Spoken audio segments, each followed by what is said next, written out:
Hey guys, welcome back to the Live Out Love podcast. So excited for this week's guest. Today I have on Ally Napp with me. Hi. And me and Ally, I always love starting the podcast with just explaining of how I know whoever the guest is on for this week. And I'm just so excited for this week's episode again, like I said. But so me and Ally, about I think it was 2 years ago, I ended up going to this worship school in Redding, California. It was called Bethel School of Worship. And it was like a conference, a 5-day, 3-day conference. I was so nervous because I didn't know anyone. I remember we have a mutual friend that I went to kindergarten with. I DM'd him. I was like, you probably don't even know who I am, but I'm coming out here. Do you have any friends? And he didn't really say anything. And I remember telling my mom before I ended up going to the first day of worship school, I was like, Mom, I'm not going to make any friends. I'm just going to go and stick to my bubble. And her and her friend laughed at me. They're like, Olivia, you're going to make so many friends. The Lord has so much in store for you. I'm like, yeah, right. And then I go and I meet Ally, and you're just joy just lit up the entire room, and she's literally the coolest person ever. And to just share so much just about Jesus, and she's so wise. And yeah, other than that, tell the people about yourself, who you are, what you do, where you're from. Yeah, that's so sweet. So I live in Redding, California. I'm actually from Michigan, though. Yes. When I was 15, my parents visited Bethel Church in Redding, which is where the conference was, and they had just a crazy encounter with the Lord, and they had felt the Lord say, "Move your family out here," and they actually came to me first and was like, hey, we know you're going into high school. We actually feel like we're supposed to ask you, if we are supposed to go right now, or if you want to stay, then we're going to honor you and stay until you're graduated. And I was like, no, I want to go. I remember just hearing what they were talking about, the stories of what had happened at Bethel. And I was like, no, I knew something in me was hungry for it. I was like, I need to go. And so we had packed up everything within 3 months and had moved out here from that time. And so I'm from Michigan, moved to Redding. I've been here for 6 or 7 years. And I'm currently in the School of Ministry here right now, which is called SSM. And I'm going into my 3rd year this year. Yay. Which is so exciting. Yeah. But yeah, that's what I'm up to right now. And yeah. Yeah, no, that's incredible. And then, so at such a young age, how do you the Lord, do you think just kind of spoke to you at that? Because I feel like that's rare to hear the Lord's voice that vivid at such, you were in 8th grade going into freshman year? I was in freshman year. It was that summer, and then I was going into freshman year. Yeah.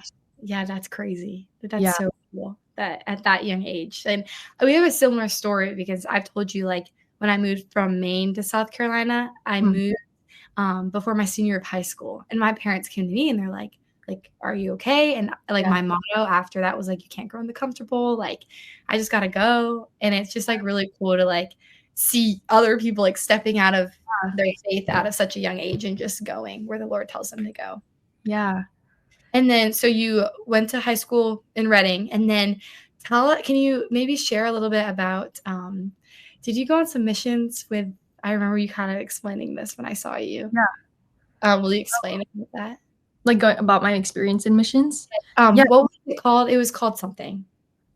Oh, yeah. So right after I graduated high school, I went to, before I did BSSM, I had actually, I'd been living in Redding at that point, and I actually felt like I wasn't supposed to go to BSSM that year. And I was like, okay, Lord, where am I going? And I had no idea what I was doing. And then a youth leader from church was like, I actually feel like there's something about this school called Harvest School. And Heidi Baker is leading it, and it's originally in Mozambique and all this stuff. And I was like, and so I thought about that, and I thought the whole summer, and I was still I don't know. And then 2 weeks before the school was supposed to start, I felt like the Lord was like, okay, you can go to this. And so I was like, oh, okay. And so I signed up for the school 2 weeks before we were supposed to leave, and I got accepted the next day. And then I had packed up everything last minute, and and the school was in Israel, South Africa, and then I went to Mozambique. And so I had been gone for I think 3 months. But yeah, it was called Iris Global. It's with Yeah. and then Harvest School. Iris Global has like a bunch of different schools that you can go to. I went to the one called Harvest School. But yeah, so right out of high school, I went on missions, and just was able to walk through Israel, which was crazy, and then I was in South Africa for 2 months, and then Mozambique for a couple weeks, and that was great. And then while I've been in BSSM, I went to Kenya as well. Okay. And so yeah. Was it every time you've been on missions, like were there some challenging parts, I'm sure? Yeah. For sure. I would say like I love missions. This is where like it's like if you have a heart and a love for people, like missions is just like no matter what you go through, it's like there's just something in you that's like this is worth it. This is worth it. This is worth it. Because there's people who just like have never heard of the gospel before, or like people who like especially in Africa, there was so much like everything is so much more like spiritually open there, if that makes sense. Like you just see so many more things like out in the open that you just wouldn't see in America, I would say. And so like just like going to people and like almost giving a solution that was like actually there is someone who died for you. There is someone that like loves you so much to the point where he said you're worthy to die for. And like just seeing people's lives change because of that has been like it's just so worth it. But random like challenges, sometimes it is hard to see. Like we've seen so many like kids who have been abused and hurt, and being able to go in and like help in situations like that has been so great. But it's like we're only there for a little bit, you know? And so it does like open your eyes to be like, wow, we do need more people who are willing to go and to stay in these places and willing to invest in these people. And then I've gotten food poisoning, which is random. It wasn't even a big deal. But did you like drink the water, or was it from the food? It was from the food. I ate a fish, and I knew it looked weird, and I didn't even want to eat it, but I ate it, and I got sick and was just like throwing up for like. I remember I was literally like throwing up, and then they asked me to lead worship, and I was like, you know what, I'm gonna push through, and I literally led worship while feeling like that's some supernatural strength right there. No, I swear there was literally grace for it, because like after worship I was like actually feeling better, and I was like, wow. Being obedient even when you're on your I was like, I'm going to do this. And so food poisoning is just no fun. You know, sometimes it's worse than the flu. That's awful. I know. It was actually like I was up at like 3 a.m. just like throwing up. What country? I was in South Africa during that. Yeah. Well, now you have the story that you got to lead worship during having food today. Yeah, it's true. Wow. I love just hearing you share about that, just because in your life, like that's so normal, like getting to just go out into different countries or on your streets and talk about Jesus. I think maybe a lot of people who are listening here aren't familiar with that type of like evangelism. And we do have a lot at Clemson who people go out and do different things. But maybe could you explain just a little bit more about just like your time at BSSM and how that ties in with like going on missions and what they kind of teach you guys for all years? So. Yeah. So BSSM is great. I think that if like you are hungry and you want to learn more and you want to like go to another level, like I think that everyone should do BSSM, just because of like even like simple like friendships and stuff like that. It's like you're just like you can't go to BSSM and walk away the same. Like you're going to be like your life is just going to change. And like I would say going into first year, that's the year that they really focus on like almost the heart stuff. Like, okay, what have you walked through in your life and what do you need healing in? And like, how can you walk in freedom? You know what I mean? So they really like, they have a heart and desire for discipleship, and to be like, we see you and like you are so known and you are so worthy to be invested in as a person. And they like really help you like walk in daughtership or walk in sonship of just like, this is who you're created to be. And like, we don't want to leave you. Like we love you too much to leave you where you're at. And so they like kind of just call you higher, and they're like, okay, like for me, I know I walked into BSSM thinking like, oh, like I've been loving the Lord for so long and I'm doing so great and whatever. And then I walked in there and I was so humbled. I was like, wow, there's so much stuff that's in me that's like I didn't realize needed to be pulled out. And like, Yeah. it's the biggest thing was being surrounded by like community that really helped me, and being seen, and like, you know, it's hard to stay the same when you're hidden, but when you're pulled into the light, it's like, your life is just, it's bound to be like changed, and you're bound to be set free, you know? And so good. that's kind of first year, and that kind of sets the tone for the rest of the my second year, and for everyone's second year is like, okay, we're free now. And a lot of that is like a choice though. Like, you can choose to stay where you're at, or Right. you can say yes to the freedom and be like, okay, yeah, I do want to step into this. I want to step into who the Lord has fully called me to be. And that's kind of just like what happens in first year is like you are walking in healing, you're walking in freedom, and you're seen and you're known. And it was one of the most impactful years of my life. And then going into second year, it was like it was almost like a year of risk for our class of just like, okay, like we've been through all of this together, and now we're going through class, we're doing great, we're, you know, whatever, but we almost got to this point of like feeling like, wow, are we just going through the motions right now? Like, do we know, like, are we growing basically? And as a class, we basically just started, we went through a whole week of just talking about risk, and like our class started taking like radical steps of risk. And like something, it was like we were, before that, it was like we were hitting this lid, and everyone could feel it. We're like, why do we feel like we're just like getting only up to a certain spot, and like we're not growing or doing anything? And like the risk and like the obedience, it was like the Lord was almost challenging us. And it was like once we stepped into that, like that lid just popped off, and it was like even the leaders were like, you guys are one of the most unified classes that we've had. And yeah, and so it was like the unity and the obedience, and it was like everyone was in the same page, and it was really like, it was crazy. Like, and so yeah, that was basically my second year. And you also like, you learn how to preach, you learn like,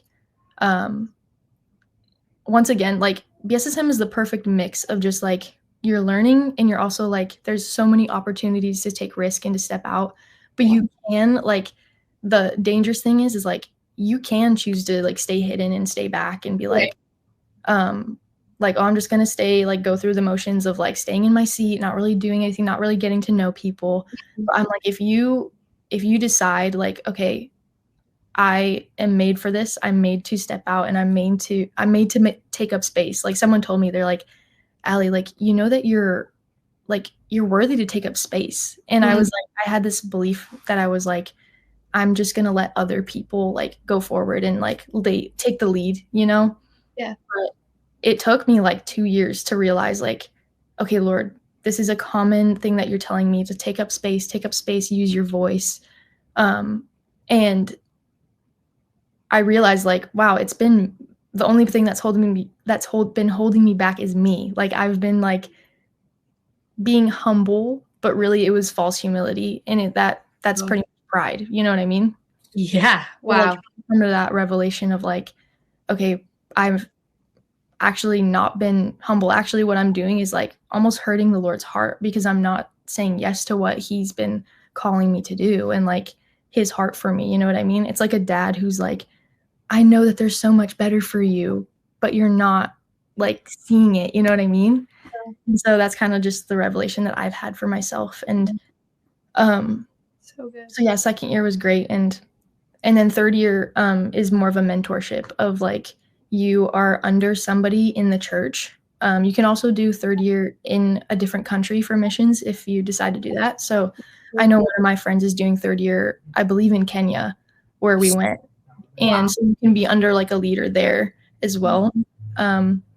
Or there's another leader in Hawaii doing missions there as well, and just like other countries. But Um, yeah, so I'm doing third year in the Young Saints, which is the youth department. So I'm going to be like with the youth pastor and the youth administrator, and I'm going to be doing stuff with them. And basically, you're just doing life with them. You're helping them, and you're learning how to preach again. Like it's different for each department that you might be in for third year, if that makes sense. But yeah, third year is kind of like taking what you've learned and then like going and doing it pretty much. Wow. It's so cool. Are you doing anything with worship at all?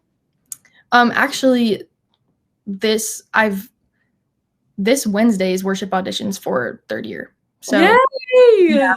That's so exciting. Yeah. And then this whole since I was 16, I've been on the Bethel Kids worship team. But Okay, yeah. we're doing that. Because you're so cool. Yeah.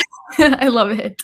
I don't know what it is, Ally, but every time you talk about BSSM with me, I cry. I don't know if you saw me. I was wiping tears. I think it's just like I just am everything that you said of like what they teach you first year, what they teach you second year, I've always like strive for those things. Like everyone wants to know their identity, wants to feel known. Like even if they are in a relationship with Jesus, they want to feel that fully. And I've told you this before, but for the listeners, my parents actually went to this school when I was in kindergarten. And so I went to kindergarten in Reading when my parents went to the school. So they've raised me in teaching me what BSSM taught y'all. And so, sorry, y'all, I bet you're like, y'all, what? Anyways, like I just always heard BSSM, and I actually just found a letter that my dad wrote me my senior year of high school. And in the letter, he was like, I love you so much, but I think it would be such a cool idea for you to take a gap year from college and go to Bethel and like experience and see what the Lord has in store for you. And obviously I didn't listen to that, but I'm so excited that I finally am listening. And it's cool that I found it my senior year of college. Come on. And like, making the decision to like go next year. Yeah, that's so good. That's really cool. But I just one more thing about BSSM. Yeah. This might be a little harder question, and it's okay if you can't answer it. But so when I tell people about just Bethel in general, BSSM, there's a lot of like things, and I never know how to like stand up for it or explain it, kind of thing. But since you like are living there, grew up in there, a lot of people when I tell them I'm going to school or when I'm telling them I like love what they do, I believe in, I'm charismatic, I believe in all this stuff. Yeah. A lot of people bring up this documentary. I don't know if you know what I'm talking about. Is it about Carlton? No, I don't know. Some documentary where apparently these kids that went to this school like raised people from debt, something like that. And it was not like, it was kind of bashing the school. And so apparently a lot of people here, and I'm not like anyone who's listening, I'm not like saying you're a terrible person for telling me that. I'm just confused because I've never heard of it. And so I would love for maybe you to just explain the school and how it's not crazy and how some people like, say it's like the devil. I'm like, it's way far from the devil. It's actually the devil, but yeah, totally. No, that makes sense. No, I've heard one of our pastors has made a joke about the documentary, I think. Okay, yeah, maybe. And he will fully talk about it. He's really funny. He has like no shame. He's like Valentin? Yeah. Okay, he thinks that it's funny. But anyway, since high school, I've actually been made fun of for going to Bethel in general. Oh, really? Like so other students. Yeah. And so I've learned to just not, at first it like made me really upset because I'm like, you just don't understand and la la la. But I'm like, it's just, okay, so can I ask like if the documentary, it was made by students? I don't know. I didn't watch it, but I just remember one year my Bible study leader at college like pulled me aside and was like, that's not good. And I'm like, yes, it is. Sorry. I'm like, but it's like, because you don't want to be like you don't want to get all like defensive of it because people don't know what they don't know. You know? People pulled my parents aside when they went and were like, you're going to hell. Like if you do that. I'm like, what? So just explain how like it's different, but explain how like, just explain. Yeah, totally. Yeah, I guess like what I've learned throughout the years and like what I've basically just had to like just pray about in my own life has been like, okay, how do I live without offense when people come at my church basically? And I mean, I guess my biggest thing is like I came from a different state. Like I came from a different church that wasn't like Bethel. And all I can say is like I know my parents. I've known my parents my whole life. And when they came back from Bethel, I mean, they were so in love, and they knew that they needed something more, and they knew that the Lord was saying, like, "You're gonna come to Bethel," and I mean, he literally told us to go, like, the Lord told us to go to Bethel, and so, like, from my own journey, it's like, I don't think God would tell my family to go if it was the devil, you know what I mean? Like, Yeah. um, Yeah. and I know for a fact that if I hadn't gone to Bethel and if I hadn't gone to BSSM, like, my life would not Mhm. be the same, because I have found, like, I know what it's like to walk in my identity as a daughter now, and just being able to be surrounded by so many powerful leaders who have been walking with the Lord for so long, and have been able to disciple me in that journey. Like, my life just wouldn't be the same. And I'm like, if that many people go to BSSM, like, from other countries, like, people Yeah. who are, like, using every penny that they have because they're so hungry to learn Right. more about the Lord, like, there's just so many signs that, like, don't point to the fact that, like, okay, this is evil, this is, like, you know what I mean? And I don't know. Hypocrisy. Yeah. Yeah. Yeah. And I think that mostly, like, when people come in bashing, it's just from a thing of, like, misunderstanding, like, they don't know what's going on fully, and they only hear rumors, which there's so many rumors, like, Bethel, like, I feel like any mega church is going Right. to have, like, 100%. rumors, and so, like, and also, it comes a lot from people who are, like, visiting, like, we have so many visitors, Yeah. and people who don't understand what's going on, and, like, Or just visiting to, like, try to bash it even. yeah, they You're like, visit and they try to, like, use that as their credibility of, like, "Oh, yeah, I went and, like, they tried to do this and they tried to do that," and it's like, I have been going here for the past 6 years, and there has been nothing weird or, crazy like, here. creepy that's, like, evil and, like, why would they do that, and, like, Mhm. anything like that. Like, I remember in high school, people would come up to me and ask, like, "So do you guys, like, sacrifice, like, animals, like, at I Bethel?" think that was one thing people asked me too. Yeah, Yeah. they're like, "They make sacrifices," and I'm like, "No, like, we're not living in, like, the Old Testament, like, we're living like, it's." So Um, funny. but yeah, I would say, like, the the thing with Bethel is, like, they don't ignore the the word of God, like, they're gonna, like, look in, like, I would say that they, like, really step into, like, the Bible. I don't know how to explain it, like, they step into Yeah. the Bible and, like, the things that it says that are, like, still happening today, like, Right. God is the same yesterday, today, and forever, so if it's happening, like, then why wouldn't it be happening now? And so I think that's, like, it's mostly a thing of, like, it scares people. That's, Yeah. like, It's uncomfortable. yeah, it's uncomfortable, but It it's, is like, offensive, you yeah, know? Like, but, like, you just have to understand, like, you have to be offended, like, yeah, you have to be offended to grow yeah, in 'cause your it's, like, relationship, in yeah, your it's that thing of, like, he loves us too much to leave us where we're at. And it's like, we're not just meant to stay in this one, like, we're constantly growing and constantly meant to, like, he's the God of the universe, why would he be, Mhm. like, why would we water him down to something that's like, "This is what church is supposed to look like, and this is what he's supposed to look like," and then, like, when he comes in and, like, almost, like, ruins Yeah. our theology, it's like, 'cause he's the God of the universe, like, he can do anything, and so when you give space for God to do something, he's gonna do something, you know? And I would say, like, Bethel is, like, what they do is that they allow space for the Lord to just come in and do what he wants to do, and I think that that's scary because, like, God will do it, like, he And will, he's bigger than the universe. Like, he's huge. like, he's Yeah. giant, he's Yeah. huge, way bigger, like, Yeah. like, we can't, like, comprehend it, and we Yeah. just, I think that so many churches and so many people try to control him when it's like, you know, it's like, he's so kind that he's not gonna, like, Yeah. blow up your church if you're keeping it very mundane and chill, but, like, if you give him space to be big, then he's gonna be big.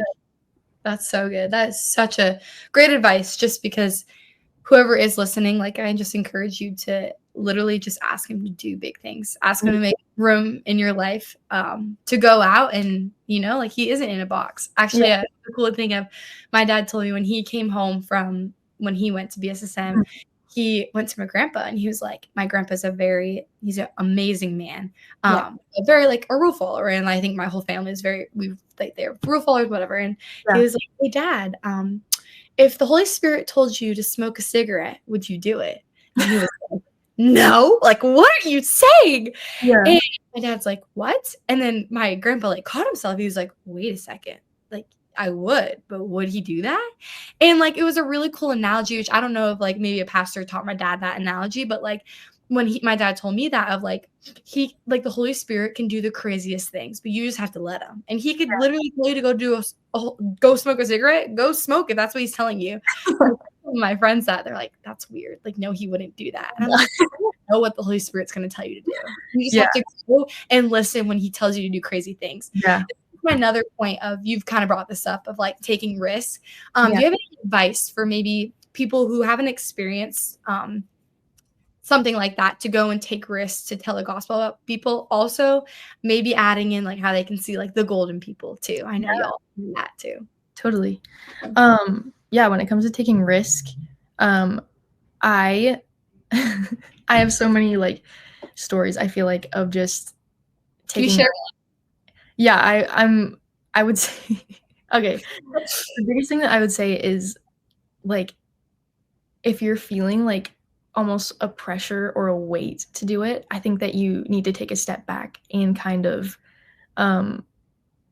like almost like reset. I don't know how to say it, but I would take a step back and I would go.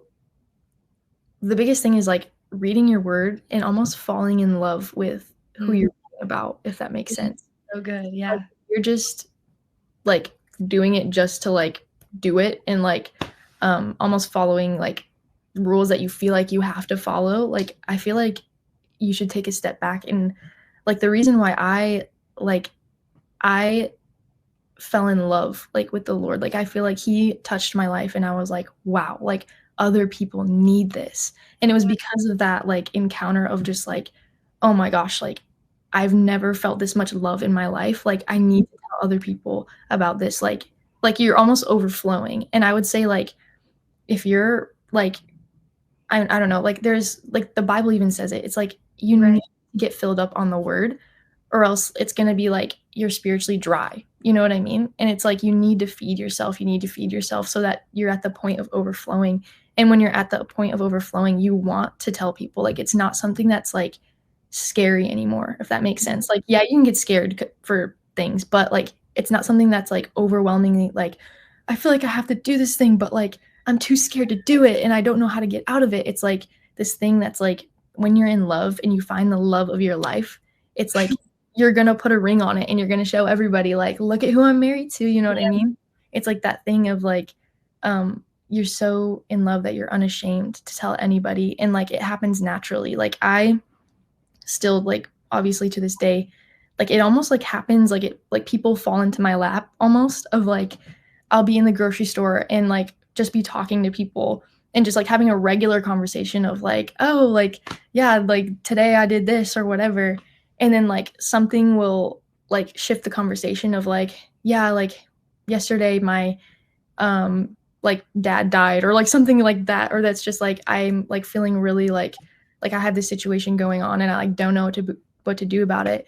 And it's so easy to just be like, oh, well, like actually, can I pray for you? Because I feel like actually God, like he actually brought me here for a reason and I want to like it's, you know, something like that. And it happens all the time and it's just like so simple, but it can impact someone's like whole life in their day. And you don't know, like you kind of have to be okay with the fact of like I don't know what's going to happen after I pray for them and like when they leave. But what actually like I feel like I might be going on a tangent right now, but even just yesterday at church, we were reading this Bible or this verse that was like, those who believe, like, what does it say? It's like those who believe, like, signs and wonders will follow them, and like all these things. And I was like sitting there, like, sometimes I am afraid to like step out and like do things, but I'm like, if I believe, like, if I truly believe, like, that's where the faith aspect has to come in of like, do I trust you enough? Do I believe that what you say is true? And if I actually believe that that person is going to walk away and actually have that miracle that they've been needing, like, is it going to happen? And it's just you have to be okay with the fact of like, I don't know what's going to happen when I pray for this person. And it is scary, but I'm going to do it anyway because I know that there is a solution. And I feel like I love like people too much to let them stay like where they're at, if that makes sense, and like not offer that solution. But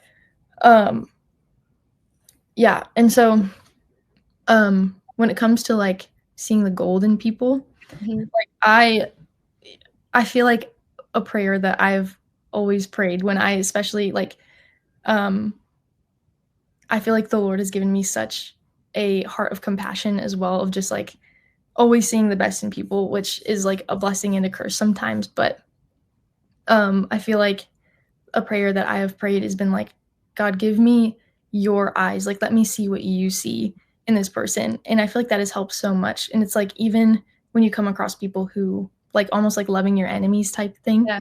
it's like, when you ask the Lord, like, give me eyes to see this person how you see them, it's like So your heart just gets filled with compassion. And you're like, even when you're going through those days of like, this person is really mean or they're really annoying or like I don't like them, right. it's almost like he reveals like, actually, this is how I see them.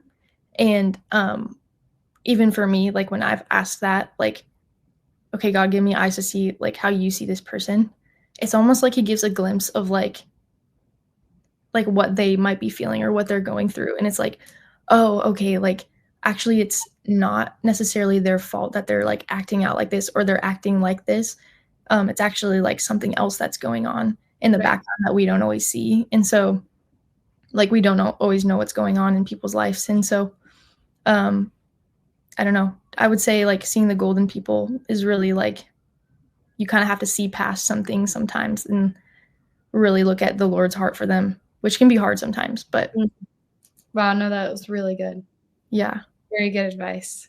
Yeah. I don't know if I answered like the main question. I just kind of just started talking, No, I but love it. I think it just changes your heart posture of how you see people. And we kind of talked about like false humility and stuff like that. But like when we see the golden people, we suddenly like it isn't all about us, you yeah. know. We start actually being like, oh, like the Lord did create them. Like start Yes. selfless. And like once we start being in that selfless mindset, we like really start to like see like who the Lord created us, you know, like kind of seeing our identity and Yeah. who we are. Yeah. But I know we have to wrap up. But is there anything else you'd like to share before we end? What I would say, Anything for the people. anything for the people. Yeah. I would say I think a big topic of this is like hunger. Like if you're hungry, like go seek after it. And also I know like a question that we were talking about or thinking about answering earlier was like a word for those people who feel like they can't hear from the Lord or like Yes. are having a blockage of that. And I would just say like the Lord is always speaking, and there's never been a moment where the Lord is like not wanting to talk to his kids. And I would say like there is power in the waiting. And I would say like if you're feeling like, God, I can't hear you, I feel really like all over the place, like I would say just sit down, like put your phone away, put everything away, and just listen, like in silence, like just listen. Because waiting on the Lord, like sometimes he just wants like time with his kids, you know what I mean? And so like that's something that he genuinely desires, is like spending time with his kids. And so sitting down and waiting and getting in the word, like I can't stress that enough, like getting in the word. And like the word is life, and like everything from the word is God breathed. And so like when you're feasting on that, when you're reading it, like you're literally like that's God's words on paper. And so like feasting on that is so important. And yeah, I would just say you can hear God, and he's always speaking, and he wants to speak to you. And yeah, those who seek will find, or those who knock, the door will be answered, or whatever, however that goes. That was, but yeah, like he's So ready. Yeah. he's always there. He's in every aspect of our life too. Yeah. Yeah. So good. Thank you so much, Ally, for coming on. I seriously like have been so excited for this. Like I've said before, 2 years in the making, a year and a half. We'll have to do another one when you come here. Yes, and more. Seriously, just and in person with our mics. Yes, that would actually be so fun. But I just I also want to encourage like anyone listening, if you have questions, just just you're hungry and you want more answers about different things and you're not really finding those in mentors, churches, wherever you are right now, I know Ally's DMs are always open. I'll tag her on my Instagram. My DMs are always open. You can get my Yes. number if you need it. I may not have all the answers, but I have resources that do. The Bible and my parents and pastors. So Yes, it's so good. yeah. So thank you again, Ally, and we'll see you guys next week. All right. See you guys. Bye.